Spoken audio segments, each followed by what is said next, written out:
Yes, fellas, the season has officially ended. Thank God for that. Shocking, awful. It felt, and actually at times during the season, it felt like it would never end. Talk to me, Tabs. Talk to me about like the season review and what needs to happen, because even that game today, it's like it's nothing. So it's more about the overall picture. That Russell Crowe gladiator speech from Amorim at the end didn't fool me at all, Flex. When he came in, we were 14th, 4 points off top 4 with 27 games to go. Ended up finishing 15th, lost out on a trophy to Spurs in the final. He balled that final, but we've gone backwards since he's come in. Now, he did say there's a storm coming, and he addressed that storm again today, to be fair to him. But Flex, I feel like we're so far gone now that once he leaves, we'll just be back in a position. The best we can be is a position where we were when we sacked Ten Hag and got him in. So we got him in to get us challenging for Europe and challenging for the league. We finished 15th. What's the highest he can finish next season? Maybe top 6, top 7. The only thing is, I think Ineos will give him a full season. I can't see him getting sacked unless he is around this area again. And he says that himself. Yeah, but one thing I hate about Amorim, Flex, he talks so much, but he doesn't back it up on the pitch. Like, he's a very good talker, and he's like one of them where you fake it till you make it kind of people. And he's faked it so far, and everyone's still believing in his philosophy and in his words. But are you not? I'm blindly hoping that he gets us to where we need to get to, but I've lost hope in him, Flex. I think probably 3-4 months ago I lost hope in him. I just felt like we're just going backward each time. He's still clueless. We've had our week off and week on, and he's had a whole week with the players, and then the next week they're still playing shit. Only today, where the game where it didn't matter at all, we actually played decent football. The best game I've seen at Old Trafford this season was today, Flex. But isn't that indicative of, absolutely, that he's a manager, you've got to take responsibility, but is that because the players, though? Like, you look at the players, like, why were they able to play some decent stuff today? Why do you think that was?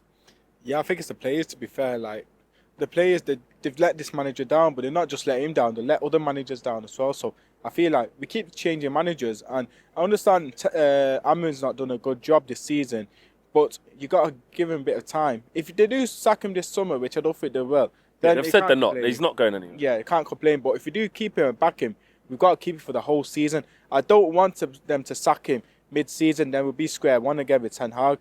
What will happen with Ten Hag? So you'd have to keep it to the summer, because you brought Amorim in the middle of the season when he can't even adopt his style of play to these players when you're playing twice a week. He's not time with him in the training ground. He's had players that are not good enough for his style. And you're expecting him to do miracles with this team. It's just not good. Like, he can't do that. But yeah, the players, it's like, I know, today, it wasn't a game that we need to win, but we won that game for no reason, bro. Obviously, Villa, like, you never want to. It's Villa were the ones who needed it. They didn't play like it. They played awful, actually. Villa but like, the pressure's off, innit? That's what happened. Where was that on Wednesday night? Yeah, that's what I mean. Where was that Wednesday night? Where was that rest of the season? Like, Villa, they needed to win today for Champions League, or even draw. Even draw at one point, yeah. Yeah, but they didn't. But they looked like they didn't turn up. And I thought, you know what? There's times where we have so many chances and then we don't score, and then they have one chance to score. I thought it's going to be that again, where they tried to do the tactics. Same with Spurs the other day. Same with Wolves a couple of weeks back. And they nearly did it with the Bayern Deer thing with the balls. I've had a couple of messages after saying, "Oh, listen, that ball weren't really in his hands. It wasn't really. That should have been. Probably should have been a goal, and that would have been them." Because the referee blew the whistle before the ball went in the net. VAR couldn't intervene. Oh, did he? Oh, see. So that's disgraceful. I mean, I haven't even seen what Villa fans are saying online, but at first look, I thought that looks a bit dodgy. I think they might check that. Yeah. So exactly. So we still even nearly messed it up today. So this means nothing. It's nothing. Yeah, we got away with that one there, and honestly, that should have been a goal, but unfortunately, rules are rules and stuff. I do feel bad for Villa, but at the end of the day, it's just like, I was not expecting us to win today. No, I thought we'd get cleaned up. I thought, you know what? Let us lose. Let Fulham win and Chelsea win. City in Europa League. But it's like, we somehow won and stuff. I thought, you know, from like since the international break, I thought the only game we'll win would be West Ham or not today. But you know what? It is what it is. Like, it's like, we didn't need to win, and I'm a bit angry like that. Say, what was the point of winning? Why are you showing up now? 17th now, we're 15th. There you go. But it's slim pickings. Disgusting. Where do we need to start with like, some people have said that a goalkeeper is a priority,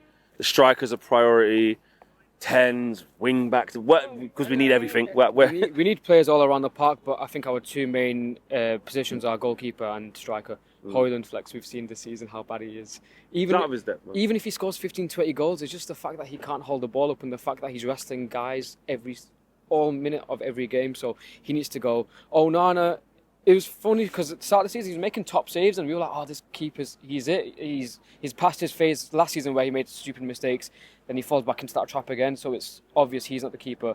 And Bayinde ain't good either, but he looks better than Onana. But No, and he's not. They're both take both. So goalkeeper, striker. And in every position, Flex, probably one in each position, honestly. But to be fair, recently I'm liking the acquisitions we've done. So with Dorgu, I know he's had a hit and miss season, but he looks like a player who could get there. Heaven, 1 million for Heaven. He looks so composed. I want to see more signings like that. I don't want to see the glamour, the glitz and the glamour signings. I actually want to see those Brighton-esque signings where it's someone who you never heard of. You sign them for 5 mil, and they're probably going to be worth 100 million in the next 3 seasons. I want to go for more like that. So I want to see our owners get a bit inventive and a bit, in the summer market just to see. You only got 100 mil to spend, I think they said. Try and be. And then we've got to get some player sales, because that's what I was going to say. Who needs to leave? Oh, so aside And from there's the some obvious, interesting ones, because obviously there's we know Sancho, Rashford, etc., that type of thing, but Anthony or whatever. But is there any in the squad? I'll start over here. Is there any in the squad that you're like, listen, man, I never thought I'd say this about Kobe, or Bruno might have to go, or sell, I don't know, not Maguire, but obviously Shaw, these types of players. Who needs to go?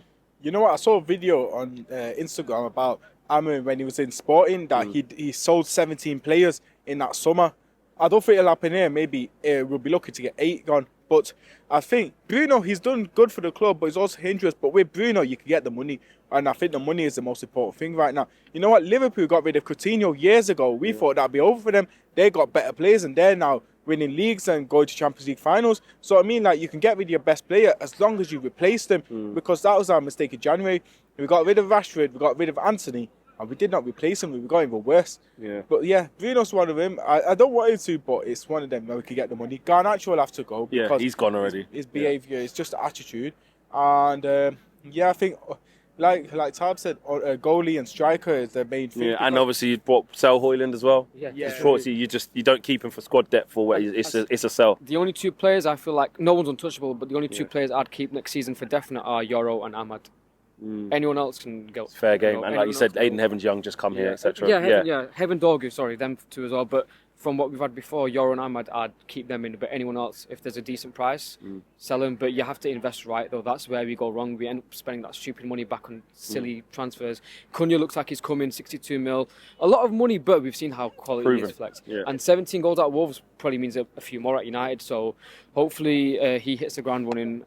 I've not seen much of Delap, but I know he'll be better than Højlund, so that does it for me anyway. If he even chooses us, because he might not. Yeah, you know what I mean? Exactly. Chelsea did get Champions League now, so it changes everything. And we can't play that way Man United card all the time. That's fading out, it's been 12 years since we've won the league. We can't keep saying, we're Man United, there's 75k at Old Trafford. It don't work anymore. These players aren't seeing that. So we've got to persuade him to come to OT, but there's a lot ahead this summer. I think this could be a massive summer Flex. We could see 7-8 people coming in, 7-8 coming out.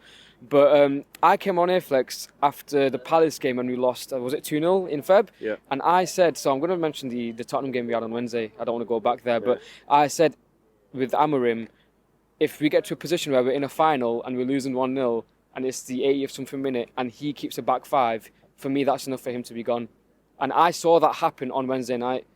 I don't know why he's so fixated on having to play a specific formation throughout the whole game. What you got 5 guys in defence. Well, he did chuck Harry Maguire up front. Bro, he's defending a loss in a final where there's a trophy on the line. Now, I don't want to mention the manager previous to him, but in a game against Liverpool last season, that 4-3 FA Cup win, I think we ended the back 4 with Anthony left back, Bruno and Eriksen as a 2 centre backs, and I think it was Dalot as a right back. Just go for it. He said, "Fuck this! This is the last game that we can get anything from our season. Let's just go all out," and we did, and we ended up winning the FA Cup from that. This manager doesn't have the balls to do that same thing, and that's why, even though I know he's going to be here next season, I can't support him. So I'm hammering him out. All right, bro. See you next season. Big up, brother. All right, man.